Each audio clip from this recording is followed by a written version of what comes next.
Jadi gitu geng, singkat. Assalamualaikum Kak. Waalaikumsalam. Perkenalkan, nama saya Muhammad Sofi, NPM 23125913. Saya dari semester 3 Institut Agama Islam Darussalam Martapura. Fakultas yang saya ambil ialah Fakultas Tarbiyah dan prodi yang saya pilih ialah prodi FAI. Jadi tujuan saya di sini untuk mewawancara Kakak Diana terkait materi yang ideal untuk seorang pendidik dari segi pengalaman dan aspirasi dari Kakak Diana. Oke, mungkin yang pertama, apakah ada hal yang ingin Kakak Diana tanyakan sebelum kita mulai wawancara? Ini aja langsung lah. Kan ini kan membahas tentang semalam waktu saya PPLB kan. Nah otomatis kan di situ kan ada pertanyaan gimana secara ilmiah dan secara pribadi. Di sini meminta secara ilmiahnya atau secara Ini aku pribadi? minta secara pribadi. Pribadi umum aja tentang pengalaman langsung di lapangan. Iya. Kita masuk yang pertanyaan pertama. Boleh? Yang pertama, menurut Kakak Diana, bagaimana definisi seorang pendidik yang ideal? Untuk menjelaskan tentang seorang pendidik yang ideal itu sebenarnya bisa dilihat dari pendidik itu sendiri sih, tentang bagaimana dia bisa menghandle daripada siswanya.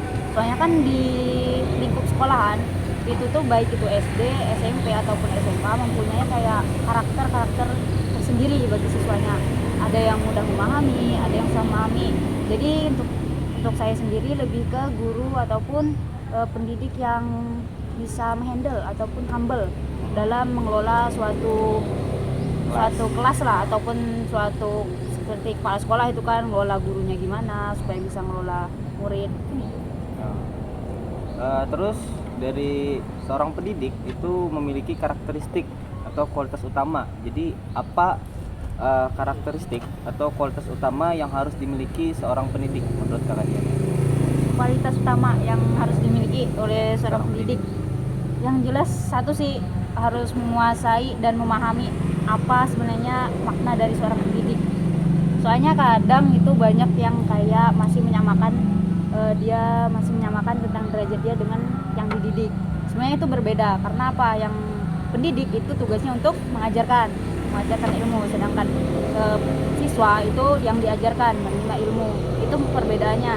Jadi lebih ke apa namanya tadi, dari pendidik itu sendiri sih, kesadarannya gimana gitu kan. Itu aja. Oke, mungkin lanjut. Seberapa penting sih peran materi pembelajaran dalam mendukung tugas seorang pendidik menurut Kakak Diana? Untuk pembelajaran itu menurut saya sangat harus diperlukan sih, karena dari pembelajaran itu bisa jadi suatu perkembangan yang dimana ini seandainya nggak ada pembelajaran, otomatis guru bingung pada saat masuk kelas mau ngajarin apa. Kalau seandainya ada materi pembelajaran yang diajarkan bisa dikembangkan. Makanya sekarang tuh udah ada beberapa kan kayak cara mengembangkannya dengan menggunakan media, entah itu secara elektronik ataupun tidak. Ini tuh. Kita lanjut ke materi pembelajaran nih. Jadi materi pembelajaran yang ideal tuh menurut Kakak untuk seorang pendidik tuh kayak gimana? Yang ideal? Ya. Menurut saya materi pembelajaran ideal seharusnya inovatif ya. Namun di situ tuh tidak harus meninggalkan sesuatu ajaran yang tradisional. Nah, yang dimana di situ harus melihat juga dari rata-rata siswa di situ. Ada beberapa yang masih daerah yang masih kental dengan tradisi. Nah, tradisi itu bisa kita gunakan tarik sebagai bahan ajar karena banyak menarik minat. Karena yang paling penting di dalam pendidikan itu sebenarnya menarik minat siswa. Mau itu kelas berapapun, tingkatnya apapun, kalau seandainya tidak tertarik dengan pembelajaran, itu menurut saya percuma sih, karena dia tidak ada keinginan untuk tahu. Tadi berarti Kakak lebih memilih inovatif daripada tradisional, tapi Ya. tidak meninggalkan juga yang tradisionalnya. Ya. Oke. Menurut kakak nih, eh, seberapa penting relevansi materi pembelajaran dengan kebutuhan siswa? Tadi kan Anda menanyakan bagaimana relevan kan Materi siswa pembelajaran dengan kebutuhan siswa. dan kebutuhan siswa. Ya. Untuk relevan sendiri itu kan lebih kepantasan ya, pantas kepada siswa ya. Dan jelas itu menurut saya materi yang pantas itu harus disesuaikan dengan keadaan kelas sih. Karena kadang ada beberapa siswa yang kayak kesusahan kan untuk memahami, kadang harus memulai dengan materi yang ada yang menggunakan permainan, ada yang menggunakan apa namanya kayak apa ya, jenis ice breaking terlebih dahulu, bermain-main. Ada beberapa siswa yang seperti itu. Jadi lebih alangkah baiknya untuk mewujudkan suatu pembelajaran yang relevan untuk siswa itu menjadi posisi daripada siswa itu. Oh, berarti menurut Kak Diana, penting bahwa relevansi materi pembelajaran itu dengan sesuai kebutuhan siswa, sesuai dengan keadaan yang di kelas. Ya. Terus bagaimana cara kakak nih, Kak Diana, memilih atau menyusun materi yang relevan dan efektif? Nah, sebelum dari itu seharusnya setiap pendidik ya harus memahami satu dulu tujuan dari pembelajaran. Nah, karena setiap pembelajaran itu kan diawali dengan tujuan yang satu arah, yang dimana di situ bisa mencapai suatu tujuan yang sesuai dan bisa terstruktur.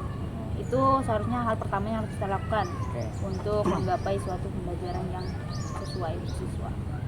Berarti cara kakak Diana memilih menyusun materi yang relevan dan efektif itu harus menentukan tujuannya dulu, Ya, agar bukan menentukan, mengarahkan. tapi bukan Apa? mengetahui Oh, tujuan. mengetahui tujuan. Kenapa Oh, kan iya. gitu? Karena di setiap buku LKS atau buku apa itu tuh ada tertulis setiap tujuan bab tuh ada. Nah, di situ kita harus memahami. Nah, seandainya nih contoh dalam permainan sepak bola harus mengetahui apa namanya pengertian sepak bola itu apa itu termasuk bola kecil atau bola besar. Nah, itu salah satu contohnya, kita harus mengetahui tujuan utamanya apa dan yang lainnya bagaimana. Oke. Terus lanjut, bagaimana seberapa penting adaptasi materi terhadap perkembangan teknologi dan kebutuhan zaman? Nah, untuk ini pribadi menurut saya sangat penting sih, karena sekarang rata-rata ya anak TK aja ataupun PAUD, apalagi SD, SMP, SMA itu udah menggunakan rata-rata handphone. Yang dimana di situ mereka kadang dalam 24 jamnya habis ke handphone, jarang berkomunikasi dengan orang luar. Seringnya berkomunikasi memang dengan orang luar, cuma melalui alat elektronik yang dimana secara tidak langsung. Maka di situ saya menganggap bahwasanya alat elektronik sebenarnya ada minus, ada plusnya. Minusnya di mana kita bisa mendapatkan banyak wawasan, di mana itu bisa ya plusnya ya Iya. plusnya bisa mendapatkan banyak wawasan dari luar jangkauan, seperti kita bisa mengambil cara pembelajaran orang Inggris, orang Jepang, orang mana gitu kan, yang dimana di situ diminati oleh siswa. Nah, itu bisa kita tarik gitu kan.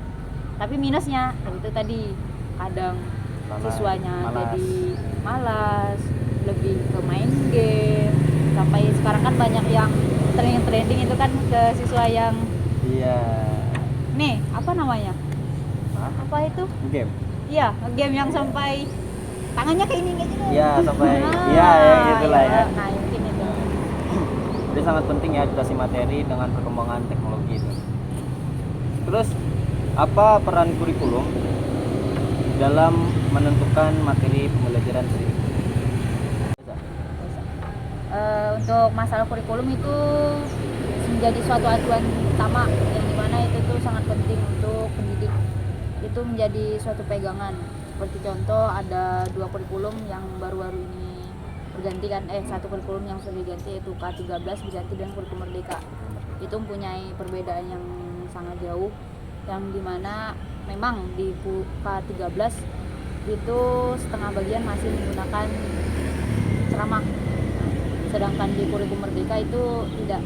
Kurikulum Merdeka itu lebih membebaskan ke siswa. Contoh, ini ada pembelajaran seperti membahas kesehatan, itu bisa pendidik mengambil dari YouTube ataupun buat karya sendiri, yang dimana di situ ditampilkan di proyektor. Nah di situ disuruh siswa untuk membedakan mana yang baik, mana yang buruk. Nah itu salah satu fungsi dari kurikulum yang dimana menurut saya lebih relevan kurikulum Merdeka karena di situ lebih banyak membuat siswa itu banyak berpikir dan aktif memahami juga. aktif, kada sunyi jadinya kelas. Nah, mungkin itu aja. Kita lanjut ke pengalaman pribadi. Jadi bisa kakak ceritakan nih pas PPLB itu tuh pengalaman ketika materi pembelajaran yang digunakan tuh sangat efektif gitu, nah pas Pian mengajar. Oh, pas ngajar lah Iya. yang sangat efektif.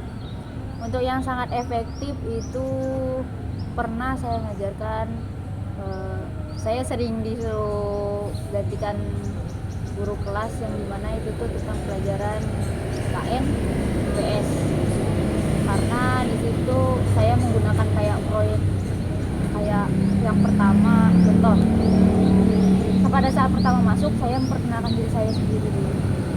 Setelah itu cara saya membahas untuk memahamkan siswa dengan cara saya membawa mereka ke alam yang nyata. Contoh seperti Pancasila itu. Satu, Tuhan Yang Maha Esa. Kalau seandainya saya dipikir-pikir, Tuhan Yang Maha Esa. Di Indonesia ini ada berapa suku, ada berapa kepercayaan. Kalau seandainya diartikan dengan Esa itu satu. Satu yang dimaksud itu yang kayak gimana?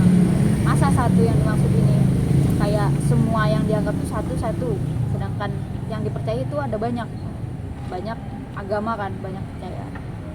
Berarti Tuhan nggak cuma satu dong. Nah, jadi di situ bisa kayak menggunakan sesuatu pemahaman secara langsung untuk mereka sesuai dengan apa yang sudah mereka alami sehingga mereka bisa memahami.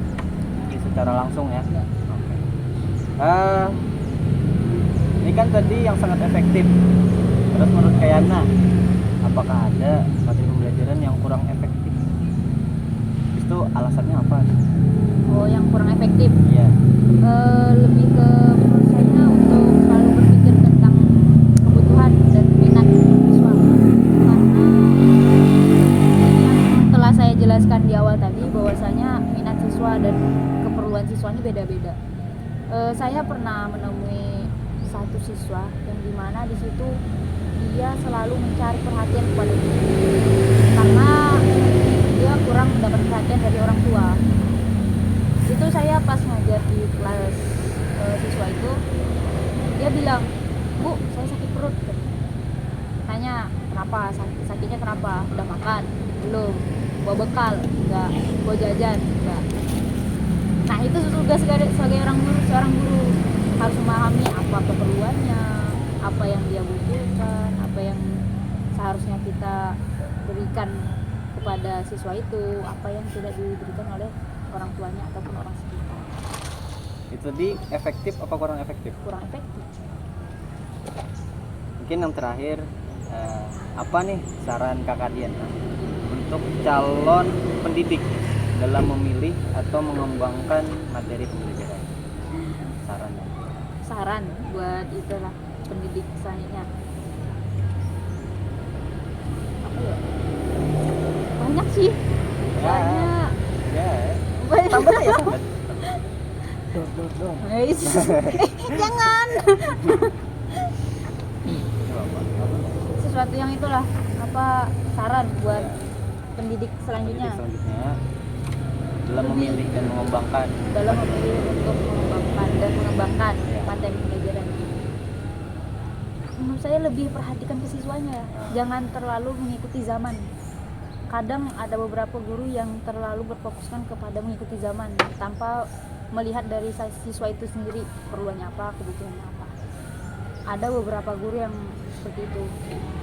Ada juga beberapa guru yang terlalu menekankan sesuatu sehingga murid itu, setiap guru itu kayak merasa bisa dibilang tertekan, kena psikolog lah gitu kan. Jadi dia tidak bisa memahami dengan jelas tentang materi pelajaran. Bisa disebut harus tegas sih sekarang. Cuma tegas yang dimaksud ini bukan sampai mukul ya bukan teriak depan dia juga bukan, tapi lebih memberikan pemahaman. Dia salah, tarik, jangan ditegur depan orang ramai, tarik, tegur, kamu ini, kamu ini, coba kamu pikir kayak gitu. itu bisa memberikan suatu feedback yang baik buat siswa. Mungkin bisa dinyaringin suaranya ya. Udah. Ya udah kan. Tadi kalau nggak salah mendengar jangan harus terpaku dengan perkembangan zaman. Ya, kenapa? Nah, karena itu tadi setiap lingkungan itu berbeda-beda. Contoh di sini, kalau seandainya di sini kan memang teknologi diperlukan. Cuma di sini lebih banyak tertarik dengan keagamisan, ke arah agama. Kalau seandainya kita bandingkan daerah yang lain, kalau di Kalteng ataupun daerah sini yang masih pedalaman, itu beda lagi. Jangan di beda daerah, satu naungan tapi beda tempat, itu beda cara mengajar. Ada satu yang emang kayak terkenal dengan teknologi, ada satu yang tidak terlalu suka dengan teknologi, cuma dia memahami dengan pembelajaran secara langsung. Kalau teknologi kan kita lebih memperhatikan aja loh, lebih kayak datang, duduk, lihat. Ya. Nah, kalau ada lebih banyak sekarang tuh malahan memang banyak yang kayak lebih suka teknologi, nonton gitu kan, memahami apa yang mereka lihat gitu kan. Cuma mereka tuh lebih paham, itu tuh tentang kesenangan mereka aja, bukan tentang pemahaman. Yang saya alami sama itu pas PPLB itu banyak begitu sih. Untuk video mereka kurang mencerna, tapi suka. Sedangkan praktek mereka suka dan paham. Nah, jadi alangkah baiknya tuh kita bisa menggunakan teknologi cuma dibarengi dengan praktek. Jadi semuanya terpenuhi. Oke. Mungkin ada dua terakhir dari penutup. Menurut kakak nih. Ya. Ya. Apa hal paling penting yang harus ditekankan dalam materi pendidik yang ideal? Apa yang harus ditekankan Dalam materi pendidik ideal. dalam materi yang ideal? Dalam materi pendidik ideal. Materi. Paling. Santai. Sabar. Dalam pendidik apa? Terus Bis baterai. terus aja. Dalam pendidik, Dalam materi pendidik ideal. dalam materi pendidik ideal. Yang dimaksud di situ berarti kan lebih ke apa namanya, pendidikannya loh, materi yang disampaikan. Tanyanya Ya itu tadi. Apa hal penting yang harus ditekankan? Hal penting. Ya, hal penting. Dalam materi.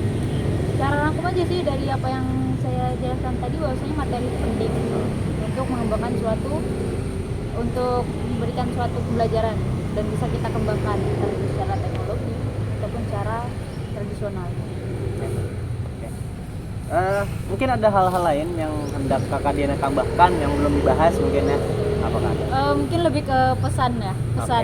Pesan. Pesannya untuk anggota ataupun siswa-siswa selanjutnya yang akan melaksanakan PPLB itu jangan terlalu kaku, karena guru-guru itu sebenarnya mereka suka ada kita karena merasa terbantu dan kita pun mendapatkan ilmu. Jangan juga terlalu dekat sama siswa, tapi jangan terlalu jauh, karena itu bisa menimbulkan efek yang tidak bagus buat kita jadi dianggap remeh oleh siswa. Wah. Sedang-sedang saja lah. Oke. Mungkin terima kasih banyak Kak Diana atas kontribusinya dan waktunya dalam wawancara kali ini. Informasi yang kakak berikan insya Allah akan menambah wawasan kami dalam pandangan pendidik yang ideal. Mungkin itu saja untuk hari ini Kak Diana. Terima Ada kasih. besok lagi kah? Ada. Oh, gak ada. Ada. Cukup hari ini aja. Makasih Kak Diana. Mungkin itu aja. Belum minta maaf misalnya ada salah kata dan sebagainya. Assalamualaikum warahmatullahi wabarakatuh. Waalaikumsalam warahmatullahi wabarakatuh.